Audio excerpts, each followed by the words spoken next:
Min partner og jeg brøt alle reglene, og det var befriende. Jeg hadde aldri forestilt meg at en vinter i Oslo kunne lære meg så mye om meg selv. Mitt navn er Elina, jeg er 27 år, og min partner, Magnus, er 30. Vi har alltid hatt et normalt forhold i andres øyne, seriøs dating, feste med venner, kaffe på kalde søndager, og den rutinen som virker trygg, men kvelende. Alt begynte å endre seg en fredag i januar, da snøen dekket byens gater med det hvite som var umulig å ignorere. Magnus ba meg gå en tur gjennom Vigelandsparken. Jeg trodde det bare ville være en romantisk vintertur til, men han hadde noe annerledes i blikket. En blanding av frykt og spenning. Elina, jeg tenkte, begynte han, og stoppet foran monolitten, at vi har fanget i regler som ikke engang vi forstår. Kanskje det er på tide å bryte noen av dem. Jeg så på ham, overrasket. Jeg forsto ikke helt hva han mente, men hjertet mitt begynte å slå raskere. Det hadde alltid vært en subtil spenning mellom oss, noe vi ikke klarte å sette ord på. Og i det øyeblikket bestemte Magnus seg for å sette alt i ord. Hva om vi utforsket mer oss selv? Spurte han. Det handlet ikke bare om sex, det handlet om frihet. Om å utforske ønsket vi hadde holdt i stillhet, av frykt for dom, eller fordi vi trodde det ikke var tillatt i vårt nordiske samfunn, så liberalt som det er diskret. Jeg nølte. Jeg vokste opp med å høre om grenser, om hva som er akseptabelt og hva som er tabu. Men noe inni meg ropte, ja, jeg vil vite hvor langt vi kan gå. Så begynte vi med små ting. En mer intens berøring på Oslos overfylte T-bane, stjålne kyss i korridorene på sentrum, fristende meldinger sendt under møter, vel vitende om at ingen kunne forestille seg det. Hver gest økte adrenalinet, følelsen av at vi levde noe forbudt, men uten skyld. Det første store regelbruddet skjedde på en tur til Bergen, under vinterfestivalen Vinterfestuka. Magnus foreslo noe dristig, tilbringe en hel natt med å utforske grensene for våre ønsker, langt fra alt og alle, uten hast, uten frykt. Ideen skremte meg, men samtidig frigjorde det noe jeg ikke visste eksisterte i meg. På rommet i det lille hotellet nær havnen, med den kalde vinden som slo mot vinduene, innså vi at det ikke bare handlet om kroppen, det handlet om tillit. Om å stole fullt ut på hverandre for å tillate seg å føle og oppleve. Hver berøring, hver hvisking, hver tung pust bandt oss tettere sammen. Det tok ikke lang tid før vi begynte å stille spørsmål ikke bare ved samfunnets grenser, men grensene vi satte for oss selv. Vi snakket om våre ønsker, frykt og hemmelige fantasier.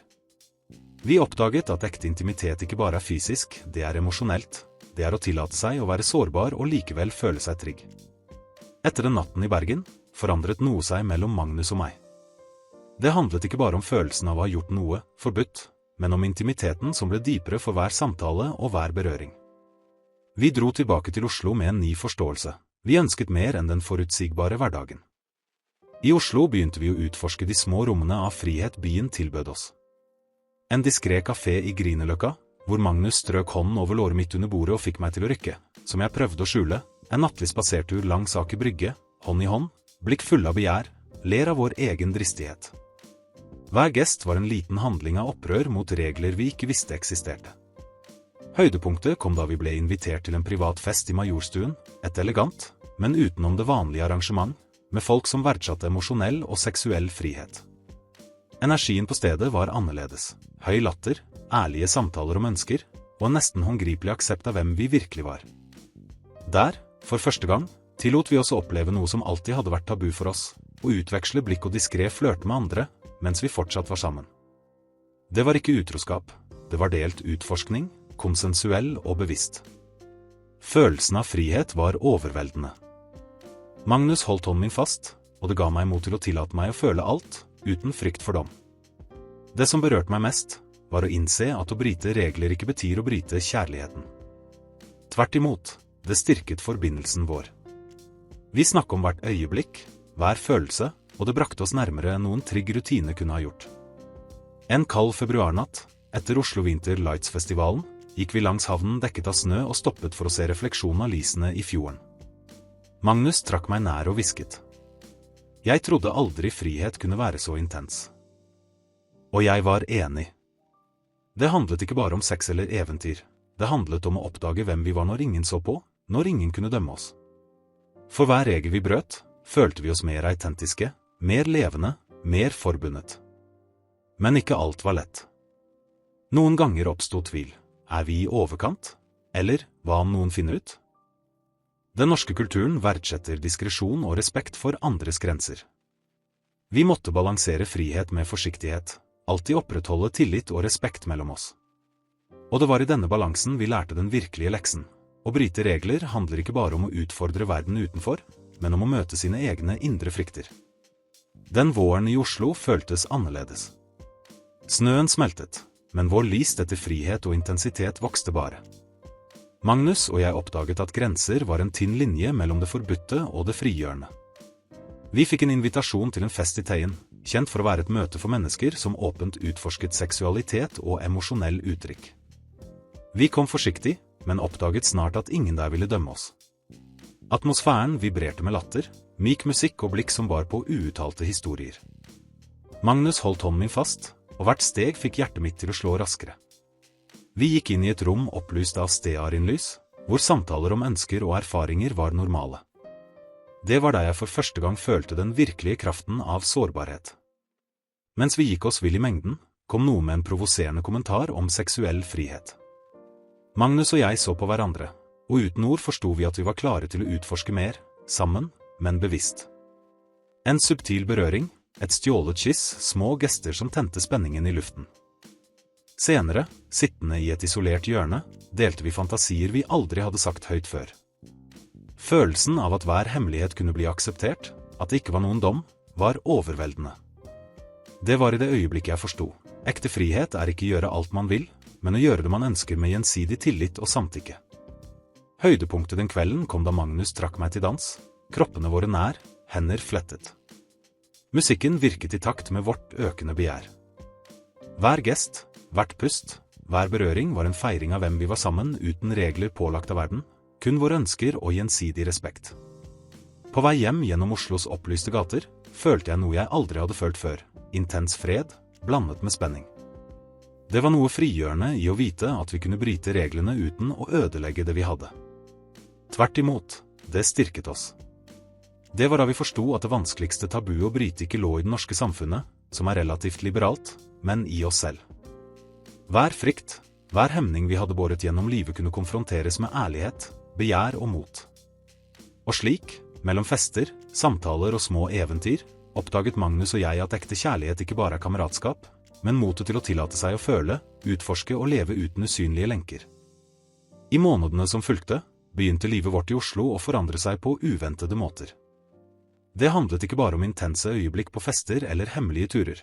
Den indre forandringen hver av oss følte begynte å gjenspeile seg i hverdagen. Magnus var mer selvsikker på jobb, klarte å uttrykke meninger og ideer han tidligere holdt tilbake av frykt for dom. Jeg, på min side, følte meg mer trygg, mer forbundet med meg selv og med han. Å oppdage sin egen seksuelle og emosjonelle frihet virket som om det åpnet dører til alle andre områder av livet. Men som med enhver dyp transformasjon, kom det ikke uten utfordringer. Våre venner la merke til subtile endringer. Noen ble nysgjerrige, andre ukomfortable. Dere er annerledes, mer intense, sa min venninne Ingrid, mens vi tok kaffe på mathallen. Jeg smilte, vel vitende om at det ikke bare var intensitet, det var autentisitet. Magnus, familie, spesielt hans søster Sofie, var vanskeligere å håndtere. Hun hadde alltid rigide ideer om forhold og monogami. Da Magnus delte noen av våre erfaringer og perspektiver på frihet og tillit, ble det stille.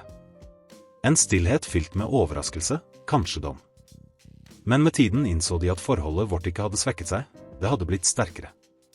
Øyeblikkene av intimitet endret seg også. Det handlet ikke bare om fysiske møter eller dristige eventyr. Hver berøring, hvert blikk, hver samtale fikk en emosjonell dybde som ikke fantes før.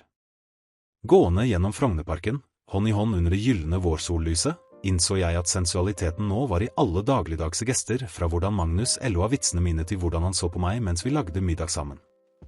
Det var netter hvor vi utforsket våre fantasier i stillhet, bare oss to, og tillot oss å føle uten hast, uten skam.